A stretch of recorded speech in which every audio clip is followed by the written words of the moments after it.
مجاہد اسقلم علی یار خان۔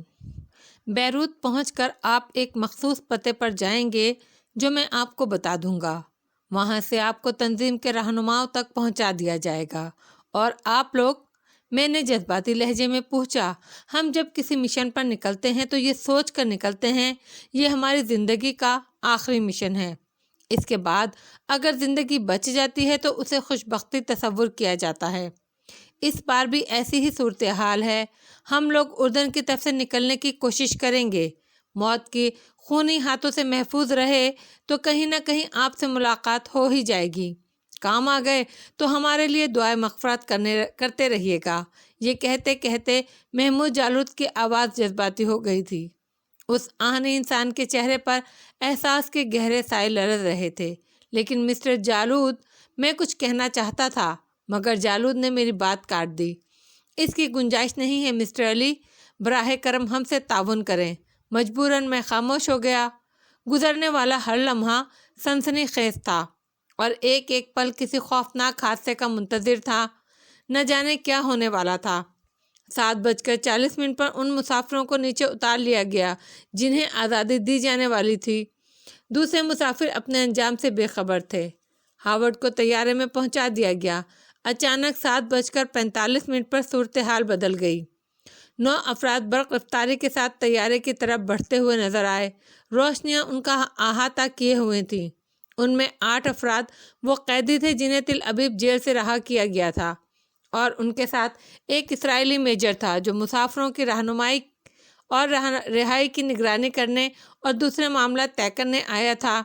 محمود جالوت نے ان کا پرجوش استقبال کیا۔ سب ایک دوسرے سے گلے مل رہے تھے۔ اسرائیلی میجر کو نرغے میں لے لیا گیا۔ جالوت نے اسرائیلی میجر سے بات چیت شروع کر دی۔ وعدے کے مطابق چند افراد کے علاوہ طیارے کے تمام مسافروں کو آزاد کیا جاتا ہے۔ آپ انہیں اپنے ساتھ لے جا سکتے ہیں میجر، محمود جالوت نے بلند آواز میں کہا۔ چند افراد کے علاوہ، میجر نے چونک کر کہا۔ آخر اس بات سے تمہارا کیا مقصد ہے؟ یہ چند افراد یرغمال کے طور پر ہمارے ساتھ دمشق جائیں گے۔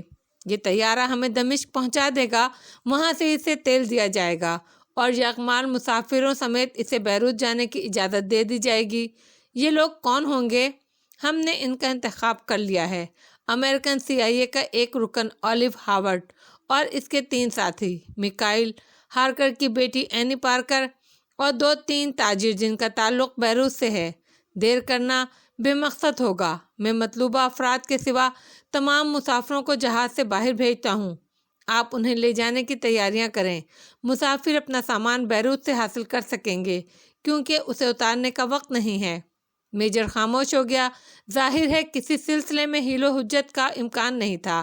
اس کے علاوہ ہنگامی کارروائیوں کا آغاز ہو گیا۔ قیدی مسافر رہائی کی خبر سن کر مسرت سے پاگل ہو گئے تھے۔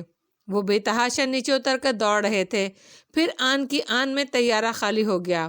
ہاورڈ اور اس کے ساتھی اینی پارکر اور ان دونوں تاجروں کو اسٹین گنوں سے کور کر لیا گیا تھا۔ وہ سب خاموش تھے۔ پائلٹ انجن اسٹارٹ کرنے لگے۔ مسافر دور چلے گئے اور ڈائنامائٹ ہٹا لیے گئے۔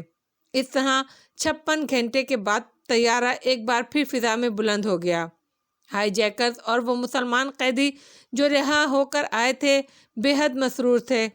محمود جالوت نے میرا ان قیدیوں سے تعارف کرایا اور سب نے نہایت خلوص سے مجھ سے مصافحہ کیا۔ اینی ان تمام باتوں کو بہت غور اور دلچسپی سے دیکھ رہی تھی۔ اس کے چہرے پر تعجب کے آثار تھے۔ پھر جب میں اس کے برابر آ کر بیٹھا تو اس نے بڑی رازداری سے پوچھا، پیڈرو، کیا تم ان لوگوں سے گہرے تعلقات رکھتے ہو؟ بہت گہرے ڈارلنگ، تمہارے تصور سے بھی زیادہ گہرے، میں نے ایک ایک لفظ پر زور دیتے ہوئے کہا۔ وہ کیسے؟ اس کی حیرت برقرار تھی۔ وہ اس طرح کہ میں ان لوگوں کا ہم مذہب ہوں۔ بالآخر حقیقت میری زبان پر آ ہی گئی۔ مسلمان؟ وہ چیخ پڑی۔ بے شک، میں نے مسکراتے ہوئے کہا۔ یہ کیسے ممکن ہے؟ اینی پارکر کی آواز کانپ رہی تھی۔ ایسے، یہ کہہ کر میں نے چہرے سے ماسک اتار دیا۔ اس کے نیچے پنگلی کا میک اپ موجود تھا جسے دیکھ کر اینی کی آنکھیں حیرت سے پھیل گئیں۔ اس کے بعد میں فوراً ہی اٹھ کر باتھ روم چلا گیا۔ میں جب منہ ہاتھ دھو کر واپس آیا تو اینی کے منہ سے آواز نہیں نکل سکی تھی۔